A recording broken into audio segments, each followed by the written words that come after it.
In Matthew 22, 1-14, it says, "Once more Jesus spoke to them in parables. The kingdom of heaven is like a king who gave a wedding banquet for his son. He sent his servants to summon those invited to the banquet, but they didn't want to come. Again, he sent out other servants and said, 'Tell those who are invited, see, I have prepared my dinner.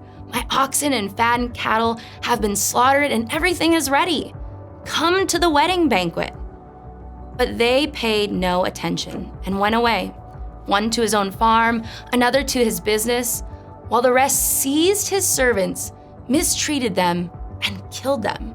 The king was enraged and he sent out his troops, killed those murderers, and burned down their city. Then he told his servants, 'The banquet is ready, but those who were invited were not worthy. Go then to where the road exits the city and invite everyone you find to the banquet.' So those servants went out to the road and gathered everyone they found, both evil and good. The wedding banquet was filled with guests. When the king came in to see the guests, he saw a man there who was not dressed for a wedding. So he said to him, 'Friend, how did you get in here without wedding clothes?' The man was speechless. Then the king told the attendants, 'Tie him up, hand and foot, and throw him into the outer darkness, where there will be weeping and gnashing of teeth. For many are invited, but few are chosen.'" The theme of the kingdom of heaven permeates the New Testament, particularly in the parabolic teachings of Jesus. We see this theme being unpacked in the parable of the wedding banquet. There is a clear urgency in this parable, which serves as a metaphor for the immediate and serious nature of responding to God's invitation. The initial guests' indifferent and violent reactions symbolize a rejection of God's call, leading to dire consequences. Conversely, the open invitation to all reflects the boundless grace of God, urging everyone to respond promptly and earnestly. Theologian Sharon H. Range emphasizes that the parable illustrates the consequences of rejecting God's invitation and the inclusivity of the kingdom, where the invitation is extended to all regardless of their prior status. Now, the refusals, punishments, and immediate invitation laced throughout this parable, it's not meant to be a commentary on the character of God, but rather on the reality of the fallen world that we live in and on the urgency of our response to Christ's invitation.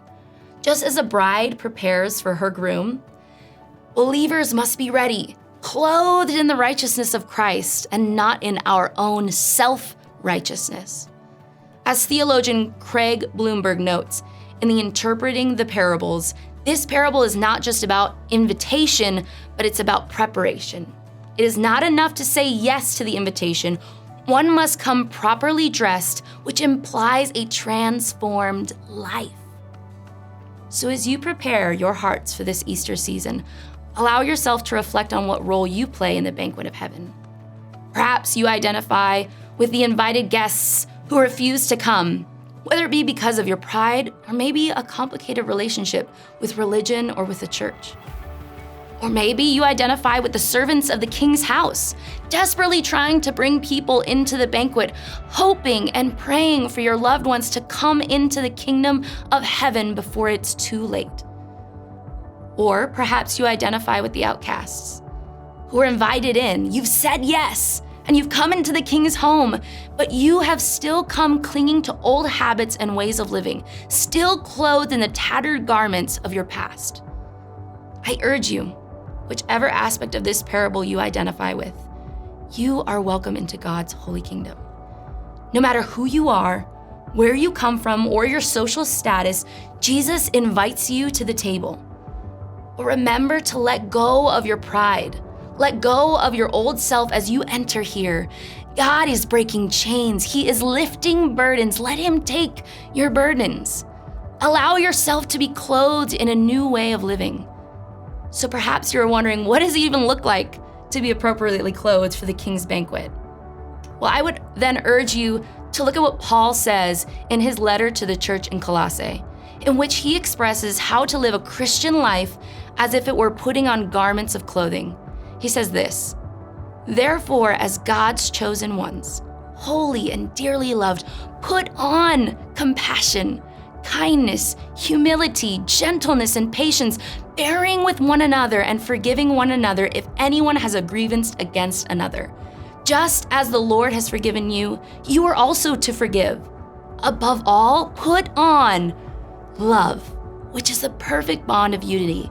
And let the peace of Christ, to which you were called in one body, rule your hearts, and be thankful. Let the word of Christ dwell richly among you in all wisdom, teaching and admonishing one another through psalms, hymns, and spiritual songs, singing to God with gratitude in your hearts. And whatever you do, in word or in deed, do everything in the name of the Lord Jesus, giving thanks to God the Father through him.